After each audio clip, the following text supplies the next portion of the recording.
오늘 설교는 나는 무엇을 믿고 있을까? 라는 제목, 무거운 제목을 가지고서 오늘 말씀 여러분들과 함께 살펴보고자 합니다. 예수님이 이 세상에 계실 때에 죽은 사람을 3번 살리셨습니다. 첫 번째는요, 나인성 과부의 아들을 살리셨어요. 그리고 둘째는 여러분 기억하시죠? 회당장 야이로의 딸을 달리다굼 하시면서 죽은 딸을 살려내셨습니다. 셋째는 오늘 본문의 배경이 되는 베다니에 사는 마리아와 마르다의 오빠 나사로를 살려내셨습니다. 특별히 나사로는요, 죽은 지 4일이나 지난 사람이었는데 무덤에서 다시 살리신 사건이었습니다. 이 일은 예루살렘과 아주 가까운 곳이거든요. 예루살렘이 4km밖에 떨어져 있지 않았어요. 그리고 나사로는 이미 죽은 지 4일이 되어서 무덤에다 4일 동안이나 넣어놓았던 상태였거든요.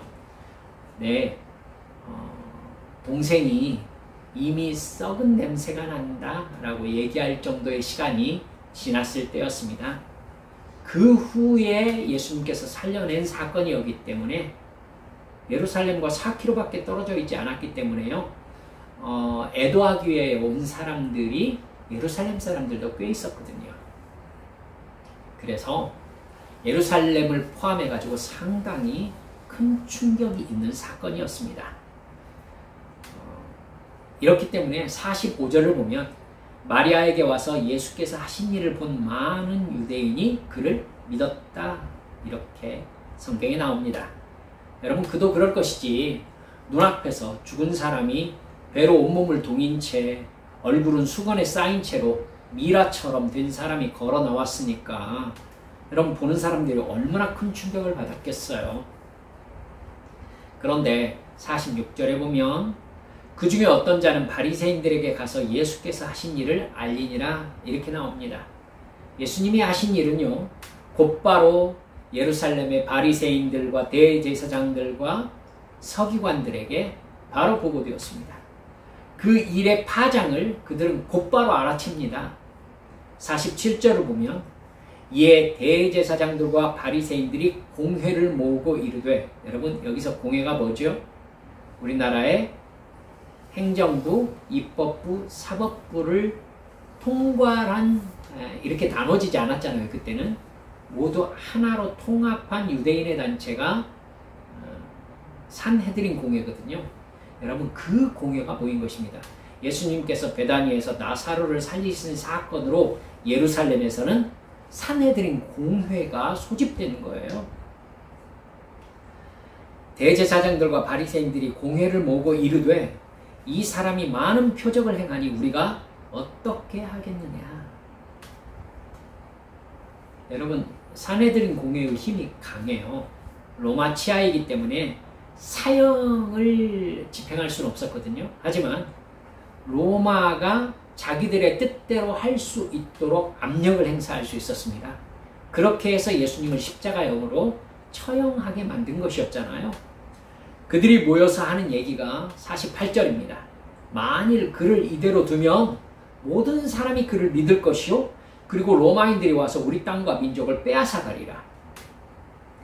이 말은 당시 유대의 종교 지도자들이 예수님을 어떻게 생각하고 있었는지를 나타내고 있습니다. 만일 예수님을 이대로 두면 모든 사람이 그를 믿을 것이다. 여러분, 사람들이 예수님을 메시아, 즉 그리스도로 믿을 것이다라는 말입니다. 유대인들이 예수님을 그리스도로 믿으면 왜 로마인들이 유대를 침략한다고 생각하는 거죠? 유대인들이 그리스도를 다윗 시대의 영광을 재현할 사람으로 생각하고 있기 때문입니다. 그들에게 메시아란 로마로부터 독립을 쟁취하는 사람이에요. 그래서 다윗 시대의 영광을 예루살렘에 또 이스라엘에 재현할 사람, 이 사람들이 유대인들이 생각하는 메시아가 바로 그런 존재입니다. 유대인들이 예수를 정말로 로마로부터 유대를 독립시킬 메시아로 여기면 예수를 중심으로 해서 사람들이 모이겠죠. 그럼 로마 저항운동이 일어나겠죠? 이것은 민중봉기 형태를 띠게 됩니다. 로마가 여러 차례 민중봉기가 유대에서 일어났다는 걸 알고 있어요. 그래서 로마 당시의 황제들은 유대를 굉장히 신경 쓰고 있었어요.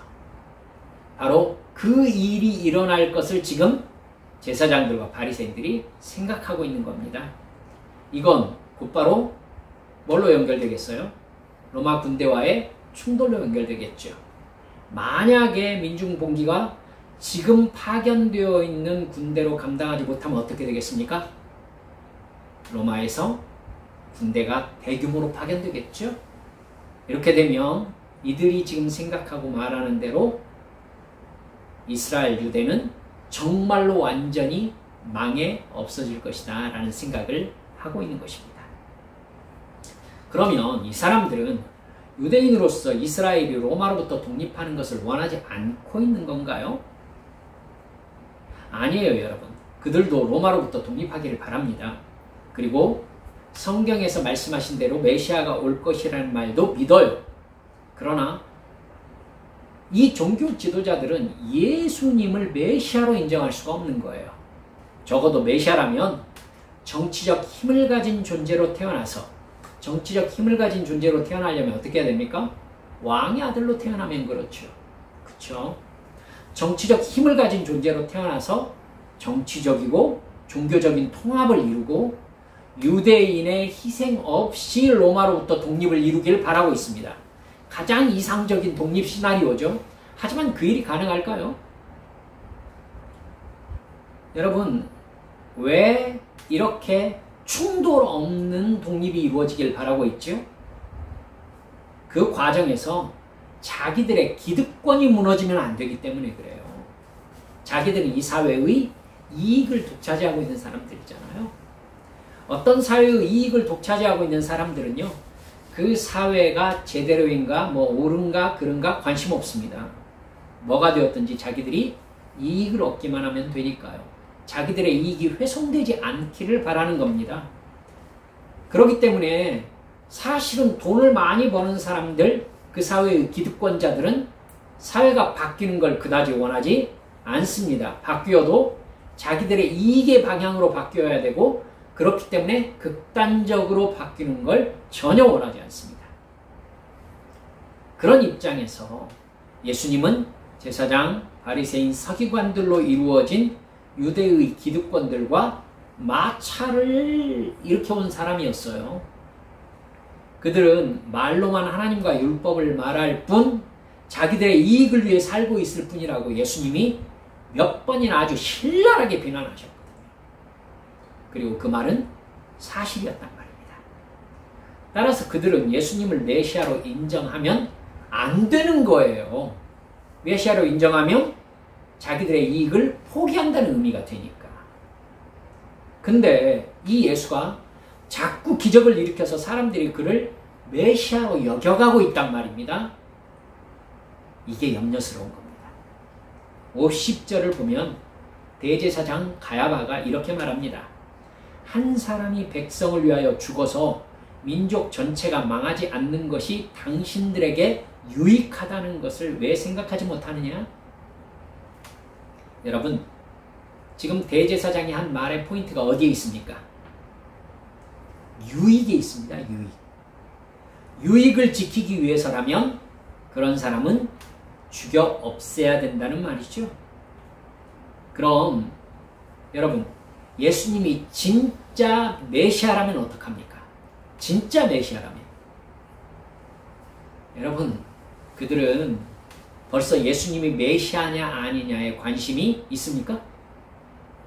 없어요. 유익에 관심이 있어요. 이 상황이 자기들에게 이익이냐 손해냐만 생각하고 있습니다. 그렇기 때문에 예수님이 진짜 메시아라고 해도 이 사람이 자기들의 이익에 방해가 되는 사람이 분명한 이상 죽여야 한다는 결론에는 변함이 없는 겁니다. 누가복음 16장 14절에 보면 그들은 하나님을 사랑하는 게 아니라 돈을 좋아하는 자들이었다라고 밝히고 있습니다. 목적이 자기들의 이익, 즉 돈에 있습니다. 여러분, 종교가 본질을 잃으면 언제나 돈을 쫓아가게 되어 있습니다. 이해가 하시죠? 여러분, 대제사장, 제사장, 레위인들, 바리새인들, 서기관들, 사두개인들 전부 다 성경 본래의 정신을 나타내고자 하는 사람들이 아니라 종교를 통해서 돈을 벌고 싶은 사람들이에요. 여러분, 성전 제사 사실은 다 필요 없습니다. 돈을 벌면 되는 겁니다. 그래서 그들의 성전에서 재물을 팔아가지고 막대한 돈을 벌었습니다. 여러분 아시죠? 멀리서 유월절을 지키기 위해서 재물을 데리고 오면 제대로 먹일 수가 없단 말입니다. 그렇기 때문에 살이 빠질 수밖에 없어요. 그러면 제사장이 보고 어떻게 판정합니까? 이 재물은 하나님 앞에 드릴 만한 올바른 재물이 아니다 라고 판정합니다. 그럼 어떻게 해야 됩니까? 예루살렘에서 재물을 사야 되잖아요. 그 재물을 파는 이권 과정에 제사장이 모두 그걸 잡고 있는 거예요. 그래서 제사장이 가지고 있는 재물을 판 겁니다. 그러면 명절이 있을 때마다 제사장들 엄청난 돈을 벌겠죠. 그리고 이 일이 반복되면 사람들이 자기들의 재물을 가져오겠습니까? 아니죠. 멀리서 오는 사람들은 아예 몸만 오는 겁니다. 그래서 제사장이 파는 재물을 사는 거죠. 사랑하는 여러분들, 이걸 아신 예수님이 성전에 가셔서 뭐라고 하셨습니까? 너희들은 성전을 강도의 소굴로 만들었다고 강력하게 비난하셨어요. 하지만 그들은 그 말에 반박하지 못했습니다. 아주 뻔뻔하죠. 예수님께서 마태복음 23장 16절에서 19절까지에서는 그들에게 이렇게 말씀하셨어요. 눈먼 인도자들아, 너희에게 화가 있다. 너희는 말하기를 누구든지 성전을 두고 맹세하면 아무래도 좋으나 누구든지 성전에 금을 두고 맹세하면 지켜야 한다 라고 말한다. 어리석고 눈먼 자들아, 어느 것이 더 중하냐? 금이냐? 그 금을 거룩하게 하는 성전이냐? 또 너희는 말하기를 누구든지 제단을 두고 맹세하면 아무래도 좋으나 누구든지 그 제단 위에 놓여있는 재물을 두고 맹세하면 지켜야 한다 라고 말한다. 눈먼 자들아, 어느 것이 더 중하냐? 재물이냐? 그 재물을 거룩하게 하는 제단이냐? 오죽하면 예수님께서 그들에게 이렇게 말씀하셨겠어요. 그리고는 예수님께서 25절에 화 있을진저 외식하는 서기관들과 바리새인들이여, 잔과 대접의 겉은 깨끗이 하되 그 안에는 탐욕과 방탕으로 가득하게 하는도다, 이렇게 말씀하십니다. 이런 사람들로 이루어진 산헤드린 공회는요, 예수님이 메시아냐 아니냐가 전혀 중요하지 않습니다. 그가 누구든 이익에 방해되는 인물이라면 죽여서 자기들의 이익을 지켜야 되는 거죠. 본문 53절에서는요, 이날부터는 그들이 예수를 죽이려고 모이 아니라 산헤드린 공회에서 어떻게 하면 예수를 죽일 것인가 서로 모의하기 시작했습니다. 예수님을 죽이려는 마음은요, 종교 지도자들 뿐만 아니라 일반 유대인들도 별로 다르지 않았습니다. 일반 유대인들은 로마와 정치적 군사적으로 싸워서 유대인을 구원하는 메시아를 기다렸습니다. 그리고 하나님이 그 메시아를 보내주실 것을 믿었습니다. 예수님은 자신이 구약에서 예언한 메시아가 맞다는 사실을 말씀과 기적들을 통해서 증명하셨죠. 그러나 로마와 싸워서 이스라엘을 정치적으로 회복할 메시아는 아니라는 것을 계속 밝히셨습니다. 요한복음 6장에서 오병이어의 기적을 베푸시잖아요. 그러자 유대인들은 우리가 바라는 메시아가 바로 이런 메시아다라고 하면서 예수님을 붙잡아가지고 억지로 임금 삼으려 했다라고 성경에 기록되어 있습니다. 여러분, 그러자 예수님이 어떻게 하셨습니까? 급히 그들을 피해서 몸을 피하셨습니다. 그 다음날 예수님을 찾아온 사람들에게 너희들이 나에게 바라는 것은 이 세상에 먹을 것이다. 하지만 나는 영의 양식, 생명의 양식을 주기 위해 온 메시아다. 이렇게 말씀하셨습니다. 그러면서 나를 믿는 자는 구원을 받게 된다 라고 말씀하시면서 예수님은 보이는 이스라엘 국가를 로마로부터 독립시키는 존재가 아니라 십자가의 죽으심으로 예수님을 믿고 영원한 생명을 얻게 하는 영적 이스라엘을 세우러 오신 메시아라고 밝히십니다. 여러분, 그 말을 들은 유대인들이 요한복음 6장 66절에 이렇게 기록되어 있습니다. 그때부터 그의 제자 중에서 많은 사람이 떠나가고 다시 그와 함께 다니지 아니하더라. 여러분, 유대 종교 지도자들이 예수님을 죽이려고 하는 그 모의와 이제 다시는 예수와 함께 다니지 아니하였다라고 말하는 말이 같은 맥락이라는 것을 아실 겁니다. 여러분, 그들이 가지고 있는 메시아관이 헷갈리는 거예요. 유대인들은 예수님의 말씀을 듣고 결정을 해야 했어요. 자기들이 지금까지 가져온 메시아에 대한 개념을 수정하고 예수님을 따를 것인가? 이해하시죠? 지금까지 자기들이 가져온 메시아관을 전적으로 수정해야 예수님을 믿고 따를 수 있단 말입니다. 그렇게 할 것인가? 아니면 자기들이 지금까지 가져온 메시아관을 붙잡고 이 예수를 사이비로 여길 것인가? 이 결정을 해야 될 대목에서 벌써 유대인들은 자기들의 생각을 수정하기보다 예수님을 떠나는 쪽을 택했다라고 성경이 말씀하고 있는 겁니다. 각 복음서의 후반으로 가면 그들은 빌라도 법정에서 자기들이 바라는 메시아가 아닌 예수 그리스도를 십자가에 못 박으라고 소리칩니다.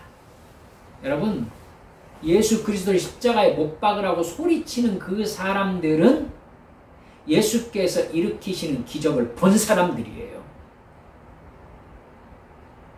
예수님이 메시아이실 가능성을 가장 우려하는 사람들이고 직접적으로 그럴지도 모른다라는 두려움에 사로잡혀 있는 사람들인 겁니다. 하지만 그 메시아, 예수님이 메시아라고 해도 제거해야 되겠다는 것이죠. 왜? 자기들의 이익에 맞는 사람들이 아닌 거예요. 예수는 자기들의 이익과 어울리지 않는 거예요. 내가 생각해왔던 메시아, 그 메시아가 아니라는 거예요. 이게 인간의 죄의 본성입니다. 우리들에게도 이런 죄성이 강하게 자리 잡고 있을 가능성이 크다는 것을 간과하지 않으셔야 합니다. 죄의 본성은요, 믿어야 할 것을 믿는 게 아니라 자기가 믿고 싶은 것을 믿습니다. 예를 하나 들어볼게요. 1492년 8월에 신대륙을 발견한 콜럼버스는요, 산타마리아호, 핀타호, 니나호 이 세 척의 배에 120명의 선원을 끌고 팔로상을 출발해서 서쪽을 향했다고 합니다. 그의 선단은 온갖 고난을 극복하고 10월 12일 한 섬에 도착했대요. 그게 어디냐면 지금의 아메리카 멕시코만 근처 바하마 제도의 한 섬이었다고 합니다. 그러나 여러분, 콜럼버스는 스페인에서 대서양을 건너면 아시아에 도착할 것이라는 잘못된 믿음을 가지고 있었어요. 그렇기 때문에 자기가 도착한 그곳이 아시아의 인도라고 믿었습니다. 그래서 그곳 이름이 지금 서인도 제도예요. 서인도 제도가 아메리카의 멕시코만 근처에 있습니다. 지금은 서인도 제도라고 하지 않습니다만은, 여러분, 그것 때문에 아메리카에 사는 원주민들이 인디언이 된 거예요. 인디언이 단어가 무슨 뜻입니까? 인도 사람들이란 뜻이잖아요. 인디언. 왜 아메리카 사람들이 인디언입니까? 콜럼버스가 자기가 도착한 곳을 인도라고 생각했기 때문에 그래요. 인도는 거기에서 지구 반대편에 있었어요. 그들은 자기가 믿었던 것을 확인하고 수정하려는 노력을 하지 않았습니다. 이렇게 세상의 중심은 자신이라고 믿고 싶어 하는 게 인간입니다. 자기가 믿고 싶은 것에는 이익이 있고 자기를 높이는 자아 도취가 있습니다. 진실을 파악하고 자기 믿음을 수정해 가는 게 싫은 거예요. 지금의 자기 믿음을 통해 얻는 이익을 포기하기가 싫은 겁니다. 더욱이 여러분, 당시 이스라엘처럼 내가 믿어왔던 것들이 한순간에 바뀔 가능성이 높은 현실이라면 여러분, 사람들은 현실을 믿는 걸 주저하게 됩니다. 여러분, 마치 우리 이게 아버지 할아버지들이 살았던 일제시대 때를 생각해 보세요. 내가 지금 믿고 신뢰하면서 뭔가를 할 수 있을 만한 조건이 아니잖아요. 유대인들도 로마에 점령당해 있는 상태예요.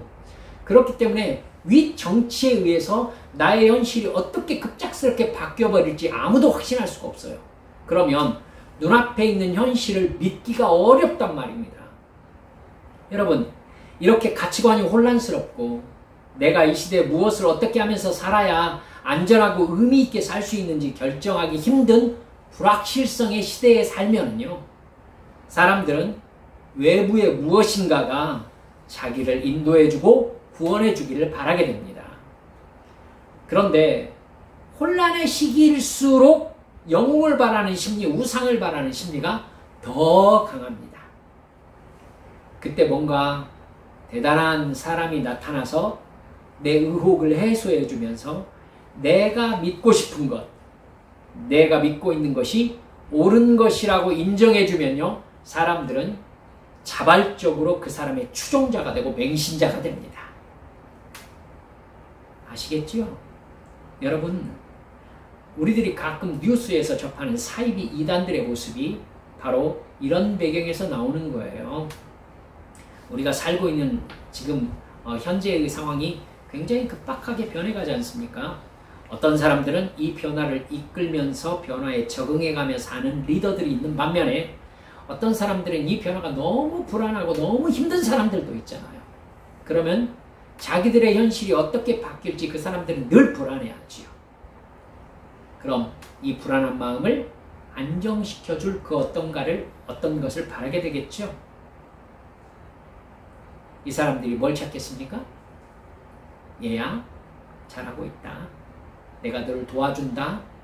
너는 이 급박한 변화 속에서도 굳건히 승리하고 형통할 것이다. 돈 잘 벌 것이다. 건강할 것이다. 이렇게 말해주는 사람들을 찾는 거예요. 자기가 믿고 싶은 거니까. 사이비 이단뿐입니까? 지금 수많은 종교들과 심지어 교회에서도 사람들이 믿고 싶은 것을 이야기해주고 마치 하나님의 능력을 전세낸 것처럼 숭배받는 사람들이 얼마나 많습니까?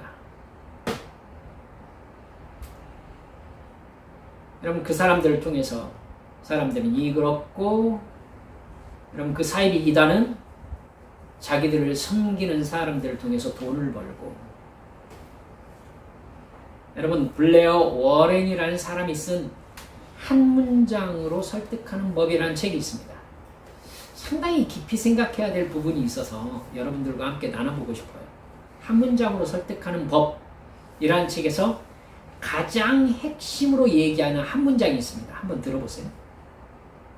사람들은 자신의 꿈을 응원하고 실패를 정당화해주고 두려움을 가라앉히고 의심을 풀어주고 또 자신이 적을 향해 돌을 던지는 것을 도와주는 사람을 위해서라면 무엇이든지 할 것이다. 제가 그냥 쭉 한번 읽어볼게요. 사람들은 자신의 꿈을 응원하고 실패를 정당화하고 두려움을 가라앉히고 의심을 풀어주고 또 자신이 적을 향해 돌을 던지는 것을 도와주는 사람을 위해서라면 무엇이든 할 것이다. 이건요, 마케팅을 넘어서 자기가 믿고 싶은 것을 찾는 종교인들을 따르게 만들 수 있는 가장 확실한 방법이라는 생각이 들었어요. 여러분, 외국과 한국의 소위 말해서 무슨 은사를 가지고 있느니 또 말을 굉장히 잘하는 이런 종류의 은사들을 통해서 많은 사람들이 출석하는 교회를 만든 종교 지도자들이 사용한 방법을 이 이야기에 맞춰가지고 제가 이렇게 한번 말해 볼게요. 맞나 틀리나 한번 보세요. 첫째, 그 사람들은 꿈을 인정해 줍니다. 사람들의 꿈을 응원해 주는 거죠. 하나님의 바람은 너의 행복이다. 하나님은 네가 치유받기를 바라신다. 네가 돈 많이 벌고 형통하기를 바라신다. 하나님 너의 비전을 이루어주신다. 많이 들으셨죠? 둘째, 실패를 정당화해 줍니다. 너의 불행과 실패는 너의 탓이 아니다. 너는 최선을 다했다. 하나님께서 너를 이렇게 고쳐주시고 성공시켜 주시기를 바란다는 것을 너는 몰랐잖아. 너는 잘못 믿었던 피해자다. 이제 나를 만났으니 하나님이 너를 사랑하시는 거다. 너는 특별한 존재다. 실패가 정당화됐죠. 세 번째, 두려움을 가라앉혀 줍니다. 이제부터 나를 따르고 내 말대로 하면 너는 틀림없이 고침받을 수 있다. 성공할 수 있다. 넷째, 의심을 풀어줍니다. 나를 따르고 내 말을 듣고 사람들이 얼마나 많이 고침받았는지 아느냐? 성공한 사람들이 이렇게 많아. 그 사람들이 지금 우리 교회에 다니고 있어. 교회 다녀야 되겠죠. 다섯째, 함께 싸워주는 겁니다. 돌을 던지는 사람을 향해서 함께 돌을 던져주는 거. 네 믿음과 비전을 가로막는 모든 것은 다 사탄이야. 다 물리쳐. 내가 기도해주고 내가 너에게 도와줄게. 나만 따라와. 어떻습니까? 깊이 생각하지 않으면 그 사람은 자발적으로 이렇게 말해주는 사람의 열정적 추종자가 되는 겁니다. 사이비가 이런 종류의 말을 아주 잘합니다. 그러니까 마케팅하는 사람들이 이런 종류의 대화를 하는 것이죠. 얻고 싶은 이익이 있는 겁니다. 그래서 그 사람들이 하는 얘기를 가스라이팅, 글루밍 이렇게 말하지 않습니까? 이렇게 하면 누구나 사람들을 속일 수 있습니다. 생각이 깊지 않은 사람들을요. 누군가를 무작정 추종하다가 속은 사람들의 공통점은요, 믿어야 할 것을 믿은 게 아니라 자기가 믿고 싶은 것을 찾았다는 겁니다. 예수님 당시의 사람들은 예수님을 만나서 예수님 말씀을 듣고 자기들의 메시아 관을 수정해야 했습니다. 그러나 그들에게는 이미 자기들이 바라는 메시아가 정해져 있었어요. 돈과 정치적 해방과 힘을 갖게 해주는 영웅이 메시아로 정해져 있었단 말입니다. 그러나 그건 하나님의 뜻이 아니라 자기들의 욕망이었습니다. 그들은 예수님께서 너희들이 가진 메시아관은 실제의 메시아에 대한 생각이 아니라 너희들의 욕망을 이루기 위해서 만들어낸 너희들의 우상이다. 예수님이 이렇게 일관되게 말씀하셨어요. 그러자 그 말씀을 듣고 그 사람들은 분노했습니다. 메시아가 너희들에게 주는 것은 돈이 아니라 영생이라고 예수님이 말씀하시자 우리는 하나님의 민족으로 이미 영생이 보장되어 있는데 무슨 헛소리냐고 대들었어요. 여러분, 그들은 자기들의 메시아관을 수정하려 하지 않고 그 말씀을 하신 예수님을 십자가에 못 박아 죽여버렸습니다. 사랑하는 여러분들, 정말 예수 믿는 것이 무엇인지 회개해야 된다고 가르치는 목사가 있습니까?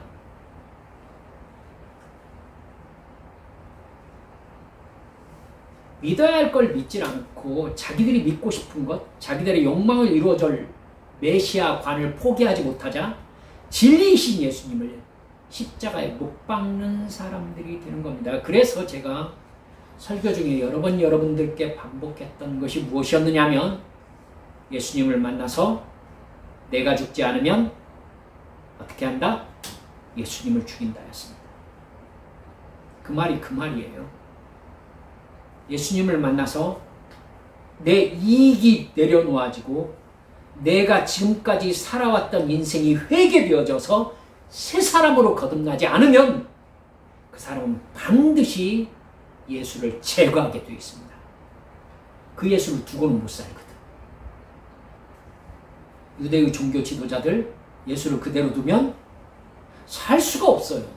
살 수가 없어요. 죽여야 돼요.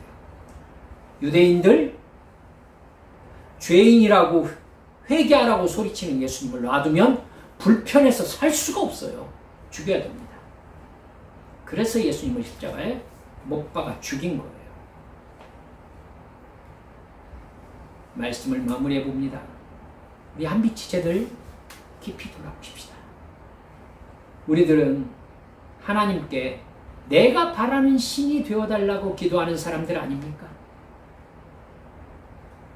내가 죄인임을 인식하고 죄를 회개하고 거듭나라고 하는데 오히려 나의 욕망을 이뤄달라고 간절히 기도하고 있지는 않습니까? 예수님은 이 세상에 계실 때 병 고치는 기적과 귀신을 쫓아내는 기적과 말씀을 통해서 하나님과 사탄, 천국과 지옥, 죄와 의와 심판을 드러내셨습니다. 그리고 우리에게 회개하고 예수님을 믿음으로 구원을 받으라고 말씀하셨습니다. 지금 우리들의 관심은 구원과 영생, 죄와 의와 심판, 복음 증거와 이웃사랑이라는 하나님의 자녀에게 집중되어 있습니까? 여러분, 자녀다운 삶을 살기 위해서 우리는 교회에 다니면서 그것을 추구하고 있느냐는 겁니다. 아니면 예수님이 메시아임을 뻔히 알면서 자기들의 돈을 위해서 성경 그대로의 예수님은 죽여 없애버렸던 유대 기득권자들의 마음을 우리는 품고 있지 않습니까? 혹시 죄나 의나 천국이나 지옥이나 영생 이런 이야기 말고 행복과 평안과 건강과 즐거움, 돈 많이 버는 방법, 내가 믿고 싶은 것을 말해주는 종교 지도자를 찾아서 내 결정장애를 해결해 주기를 바라는 마음은 없습니까?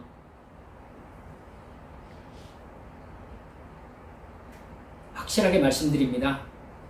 그것이 여러분을 속이는 사탄의 계략입니다. 여러분, 그 계략에 빠져서 그 사람에게 나의 결정권을 넘기면 구원을 잃어버립니다. 천국 갈 수 없어요.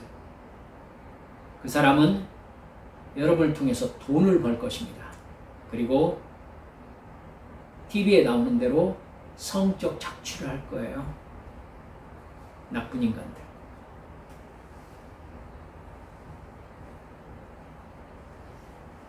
내가 믿고 싶은 것이 중요한 것이 아니라 무엇이 진실이고 진리냐, 즉 내가 믿는 것이 사실이냐가 중요합니다. 어떻게보다 더 중요한 것이 무엇을입니다. 무엇을. 하나님을 어떻게 섬겨야 되느냐, 그것보다 더 중요한 것은 내가 섬기고 있는 게 하나님이냐예요. 우리는 예수님께서 나를 따라오려거든 자기를 부인하고 자기 십자가를 지고 나를 따라와야 된다고 하신 말씀 절대 잊지 맙시다. 내가 바라는 것을 주는 하나님을 쫓아가면 우리는 복음에서 떠나게 됩니다. 여러분이 바라는 것이 무엇입니까? 오직 예수 그리스도. 오직 예수 그리스도. 영생. 그래서 우리 인생 끝날까지 나의 죄성과 싸우면서 저 영원한 천국을 소망하는 우리 한빛의 지체들 모두 되어주시기를 주 예수님의 이름으로 축원합니다. 우리 함께 기도하십시다.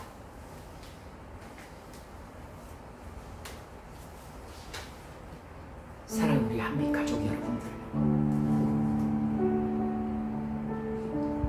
실제로 얼마나 많은 시간 동안 저 또한 유대의 기득권자들처럼 혹은 예수님을 십자가에 못 박으라고 소리쳤던 유대인들 같은 마음을 가지고 교회를 다녔는지 돌아보게 되었습니다. 그리고 저부터 주님 앞에 간절히 기도하며 회개할 수밖에 없었습니다. 사랑하는 여러분들이요, 회개하십시다. 주님은 우리가 바라는 것을 주는 방법이 아닙니다. 우리 인생의 모든 시간의 주인이시고 나의 주권자이십니다.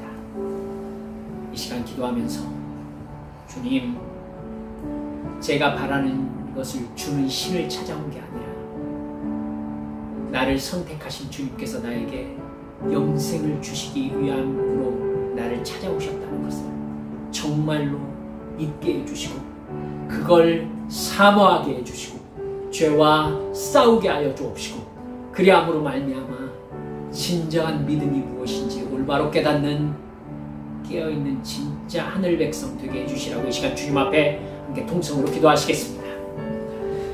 아버지 하나님,